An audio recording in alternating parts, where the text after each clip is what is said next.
কাঠিগড়া সমষ্টিৰ দিগৰখাল হাইস্কুল এতিয়া higher secondary স্কুলত উন্নতিকৰণ কৰা হৈছে।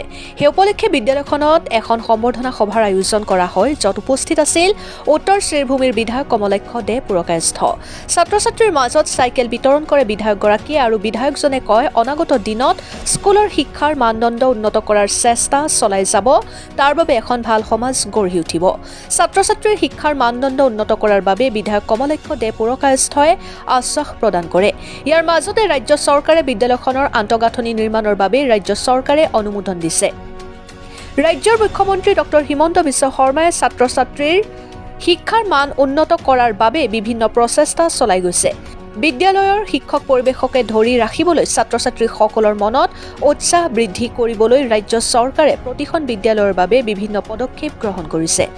Bureau report, Arunodoy Assam. ওনাদের যে ডেডিকেশন, ওনাদের সমাজের প্রতি যে দায়বদ্ধতা, সেদিন ওনারা চিন্তা করতে পারেননি যে ভারতবর্ষের শিক্ষা পদ্ধতি একসময় এই জায়গায় দাঁড়াবে বা এই স্কুল একসময় হাই সেকেন্ডারি হবে। তো আমরা মানে ওদেরকে আজকের দিনে আমরা চিরস্মরণীয়, আমাদের কাছে নমস্য ব্যক্তি যে ওনারা হাই স্কুল বানিয়েছেন, তার জন্য আজকের এই পরিবেশ। এবং সেটাও আমরা বিশ্বাস করি আজকের অ্যাসেম্বলির সভাপতি, আজকের সহসভাপতি, আজকের প্রিন্সিপাল, আজকের আমরা যারা আছি, আমরা সেটা বিশ্বাস করি যে 2025-এ আমাদের এই স্কুল হায়ার সেকেন্ডারি স্কুলে রূপান্তরিত হবে, সেটা চিরস্মরণীয় থাকবে, সেটা ইতিহাসে লেখা থাকবে। এবং 2025-এও সেই স্কুলের ইনফ্রাস্ট্রাকচারের জন্য 7 কোটি টাকা দেওয়া হলো, সেটাও ইতিহাসের পাতায় লেখা থাকবে। তো বিশেষ করে যে দেশ,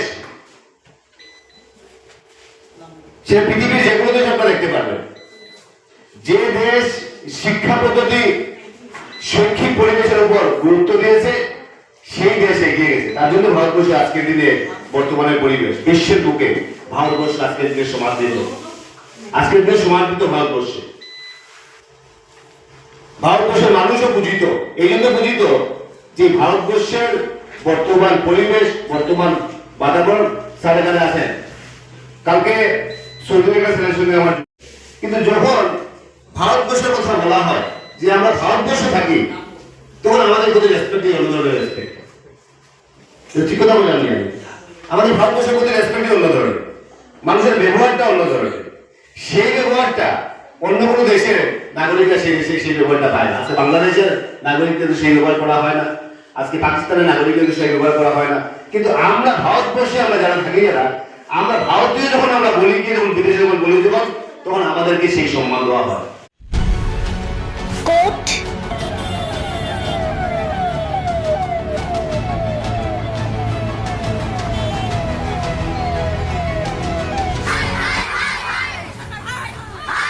কিয়, কেনেকৈ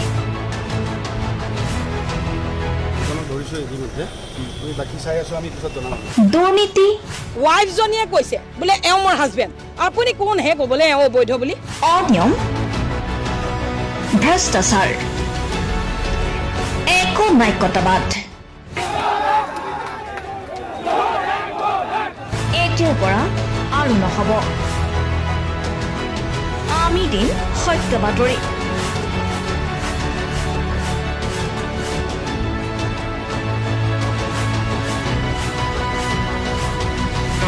নিজকে সংস্থাপিত কৰাৰ বাবে শুদ্ধ ৰূপত নিৰ্ভীক নিৰপেক্ষতাৰে আমি সাজু। অসমৰ উন্নয়নমূলক যাত্ৰাই আজি এক নতুন দিগন্ত ভৰি দিছে। অসমৰ ৰাইজৰ পৰা আমি সদায় আশীৰ্বাদ বিচাৰোঁ, আমি এনেকৈ যাতে আমাৰ জননী জন্মভূমিক সেৱা কৰি যাব বিচাৰোঁ। অৰুণোদয় অসম, নিৰ্ভীক নিৰপেক্ষ।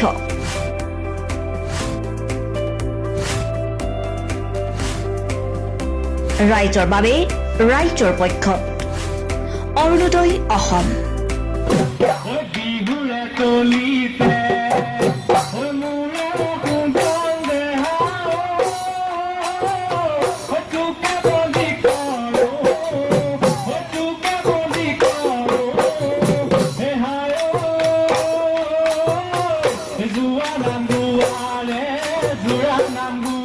रे